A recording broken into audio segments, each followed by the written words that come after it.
নমস্কার বন্ধুরা, আশা করি আপনারা সবাই ভালো আছেন। প্রিয়াস কুকিং ব্লগে আবারও একটা নতুন রেসিপিতে আপনাদের সবাইকে স্বাগত জানাই।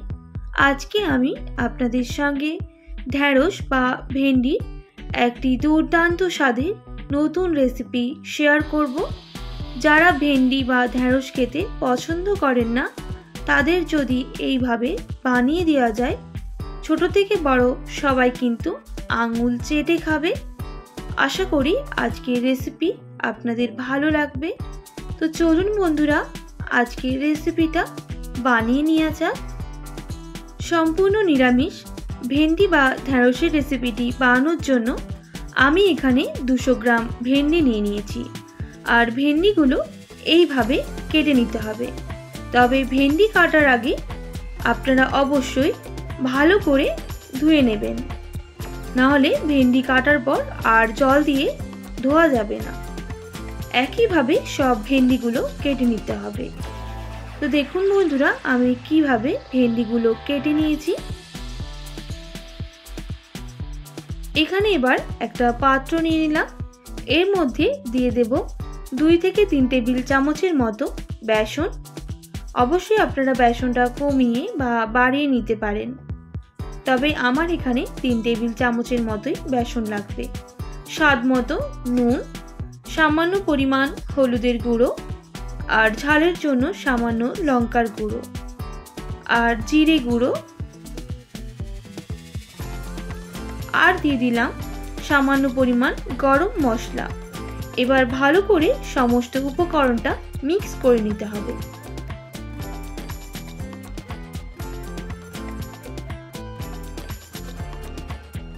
মিক্স করা হয়ে গেলে অল্প অল্প জল অ্যাড করে একটা ব্যাটার তৈরি করে নিতে হবে।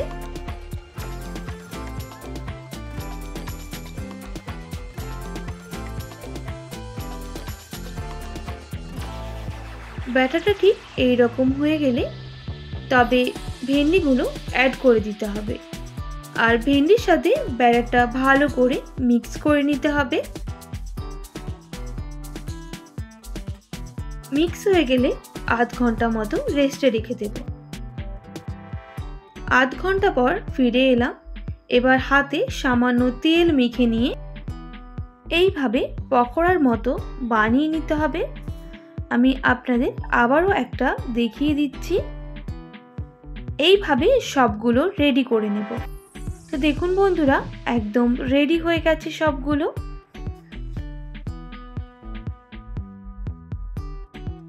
এর জন্য একটা মশলা রেডি করে নেব।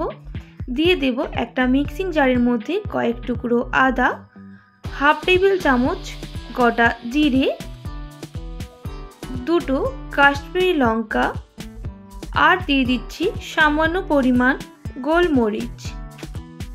এর একটা মিহি পেস্ট করে নিতে হবে। পেস্ট হয়ে গেছে। আবারও একটা মশলা রেডি করে নেব। তার জন্য দিয়ে দেব সামান্য পরিমাণ হলুদ গুঁড়ো, সামান্য পরিমাণ ছাতু, আর দিয়ে দিতে হবে ঝালের জন্য লঙ্কার গুঁড়ো। অবশ্যই কম বেশি করে নেবেন ঝালটা। সামান্য পরিমাণ হিং আর আমচুর পাউডার। এবার জল দিয়ে সমস্ত উপকরণ মিশিয়ে নেব।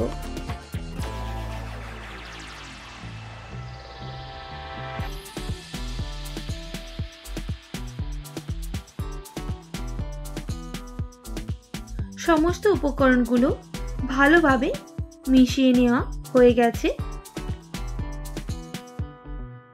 এরপর এগুলো স্টিম করে নিতে হবে। তার জন্য একটা পাত্রের মধ্যে অল্প জল বসিয়ে দিয়ে তার উপরে একটা এইরকম পাত্র নিয়ে নিলাম। আর ওপর থেকে একটু সাদা তেল ব্রাশ করে দেব। আর পকোড়াগুলো তার মধ্যে দিয়ে দিতে হবে। দেওয়ার পর আমি ঢাকনা দিয়ে ঢেকে দেব প্রায় আধ ঘন্টা মতো। আধ ঘন্টা পর ফিরে এলাম। এবার ঢাকনা খুলে আপনাদের দেখিয়ে দিচ্ছি এটা পারফেক্টভাবে কিন্তু স্টিম হয়ে গেছে। এবার তুলে নিতে হবে।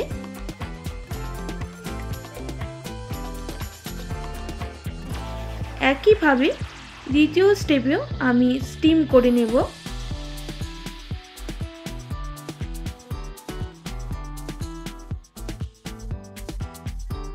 তো দেখুন বন্ধুরা, এগুলো কিন্তু স্টিম হয়ে গেছে। এরপর কড়াইয়ের মধ্যে দিয়ে দেব সামান্য পরিমাণ সাদা তেল। আর তেলটা গরম হয়ে গেলে যেইগুলো স্টিম করে রেখেছিলাম সেগুলো দিয়ে দেব, আর পকোড়াগুলো ভালো করে ভেজে নেব।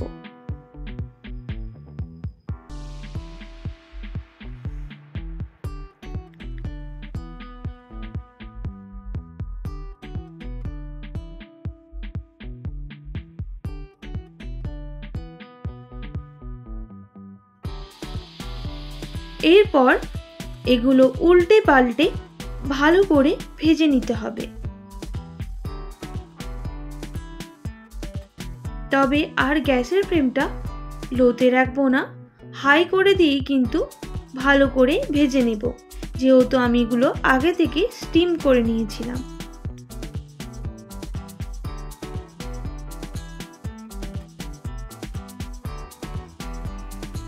এইভাবে বেশ কিছুক্ষণ ভেজে নেওয়ার পর এইরকম লাল হয়ে গেলে এগুলো নামিয়ে নিতে হবে।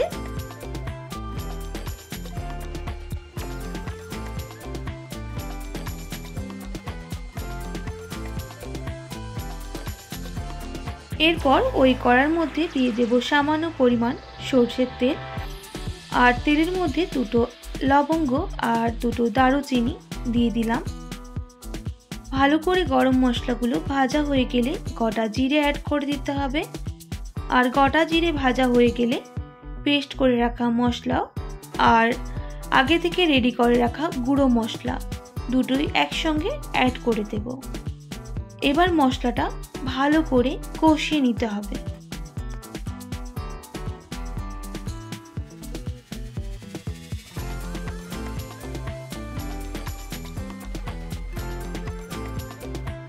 আর এখানে বাটি ধোয়া জলটাও অ্যাড করে দেব।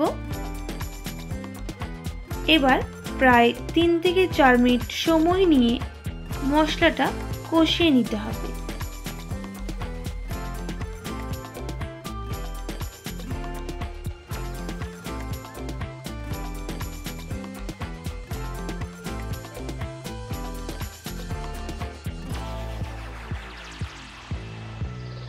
মশলাটা একদম কিন্তু রেডি হয়ে এসেছে, আমি আর কষাবো না, সাইড থেকে কিন্তু তেল ছাড়াও শুরু করে দিয়েছে।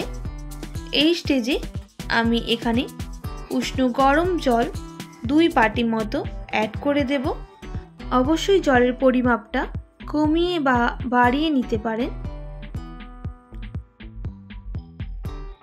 জল দেওয়ার পর স্বাদ মতো নুন দিয়ে দেব, আর দিয়ে দেব স্বাদ মতো চিনি। এবার বেশ কিছুক্ষণ আমি ফুটিয়ে নেব।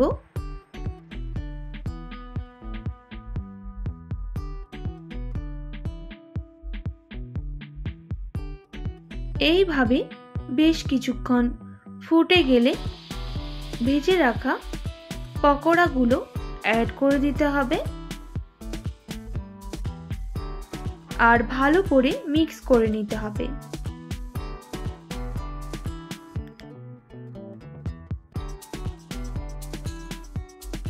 আর বেশ কিছুক্ষণ এইভাবে ফুটে গেলে সামান্য পরিমাণ গরম মশলা অ্যাড করে দেব।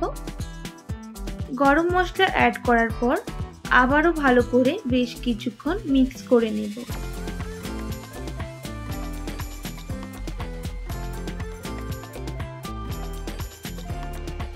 একদম রেডি হয়ে এসেছে।